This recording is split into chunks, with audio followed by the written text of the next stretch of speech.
possédons un Axos 330 depuis mars 2009. Il a déjà fait pas mal de travail. Surtout, son principal travail, c'est le dessilage. Il a été sur la dessileuse. Il a été un peu choisi au niveau maniabilité, parce que vous savez, dans une cour de ferme, il y a toujours des endroits qui sont un peu plus restreints, un peu plus difficiles. Et puis hydrauliquement aussi, avec un débit d'huile assez important, il permet de faire tourner la machine assez rapidement derrière. Et donc un gain de temps à distribuer, à dessiler, à distribuer le fourrage. Ça fait de lui un tracteur très pratique et très maniable. L'inverseur pour travailler en dessilage, c'est vraiment c'est impeccable. Hein. Paillage, marche avant, marche arrière. Il y en a un petit peu assez, toc, je recule un petit peu, un peu de trop, hop, ça va plus vite. Et franchement, et le doubleur à côté, là. Oui, là, franchement, on peut pas demander mieux. Autrement, c'est un tracteur qui peut être très polyvalent, malgré que chez nous il fait surtout du dessilage, mais il fait un peu de transport, de fanage, enfin endainage, mais je pense qu'il peut être très polyvalent.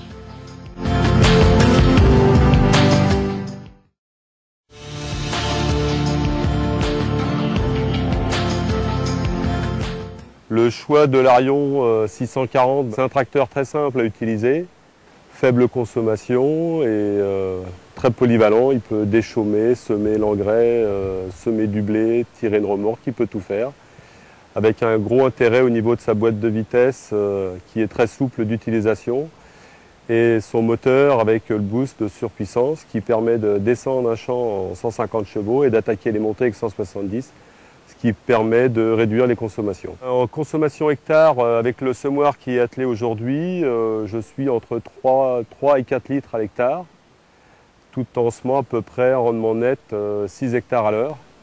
En termes d'hydraulique, il est très bien conçu ce tracteur, étant donné que l'ordre des distributeurs en cabine est identique à l'ordre arrière pour les branchements, donc on ne peut pas du tout se perdre. En plus, on peut régler tous les débits car il y a des robinets pour faire varier ces débits. Il a tout d'un grand, il est très bien né et c'est bien une des premières fois où je pense pas changer mon tracteur aussitôt que prévu. Et bien, pour résumer, on pourrait croire que le tracteur a été conçu par des agriculteurs tellement il est bien adapté à notre métier.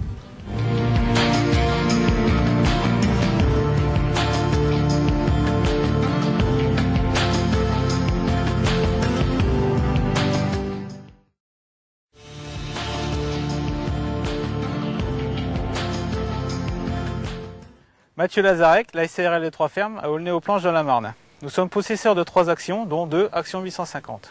Les actions 850 sont des tracteurs puissants, légers et très bien équilibrés, ce qui nous a permis de changer nos techniques d'attelage, c'est-à-dire d'éviter de mettre des masses à l'avant pour éviter le cabrage.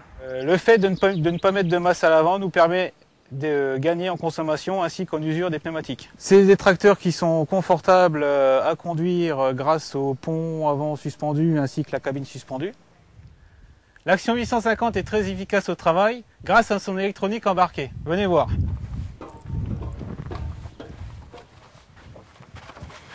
Sur l'Action 850, le passage des vitesses peut se faire soit manuellement via le drive stick, soit automatiquement via le CBIS. Le CBIS permet de paramétrer les vitesses, les régimes moteurs, le relevage, les distributeurs électro-hydrauliques, ainsi que leur débit et leur temporisation. Moi qui suis un fan d'électronique embarquée, j'ai trouvé dans le CBIS de chez Claas tout ce qu'il me faut. Malgré tout, le CBIS reste un outil très simple à utiliser. D'ailleurs, mes collègues s'y sont mis rapidement.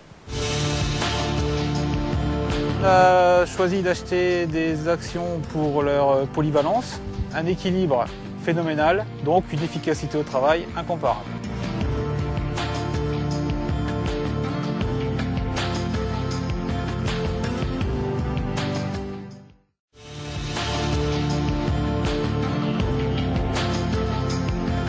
Donc Michael Bonnevie, exploitant dans le Cher sur 685 hectares en grande culture. Nous travaillons en technique simplifiée depuis très longtemps et donc nous avons acheté un tracteur Xerion depuis 2007 qui a remplacé 2 autres tracteurs à l'époque. Donc, parce que les gros avantages du Xerion, il est capable de travailler beaucoup plus en vitesse et en largeur d'outils. Nous à l'époque sur les autres tracteurs on avait 4 mètres d'outils, l'avantage du Xerion on est passé en 6 mètres avec une seule personne à une vitesse plus élevée. Nous roulons plus vite, donc en fin de compte nous avons gagné énormément en débit de chantier. Les autres avantages, comme c'est un tracteur à variation continue, on a une plage au niveau motorisation qui est beaucoup plus importante qu'un tracteur traditionnel. Donc on arrive à gagner au niveau de la consommation. Auparavant, nous tournions souvent autour de 15 litres à hectare par façon culturale. L'avantage de ce tracteur-là, nous sommes passés à 10 litres à hectare par façon culturale. Et puis le troisième point intéressant, c'est le tassement, puisque bon, un tracteur 4 roues égales tasse beaucoup moins que le tracteur qu'on avait précédemment, qui était pourtant jumelé sur les 4 roues. Donc dans des terres très fragiles, des limons battants et drainés. Pour nous qui travaillons en technique simplifiée, ça nous a énormément apporté. En 2 campagnes, c'est un tracteur qui nous a coûté 3 vidanges et puis voilà. De toute façon, on est de moins en moins nombreux. Aujourd'hui, avec un tracteur comme ça, je peux tout faire tout seul.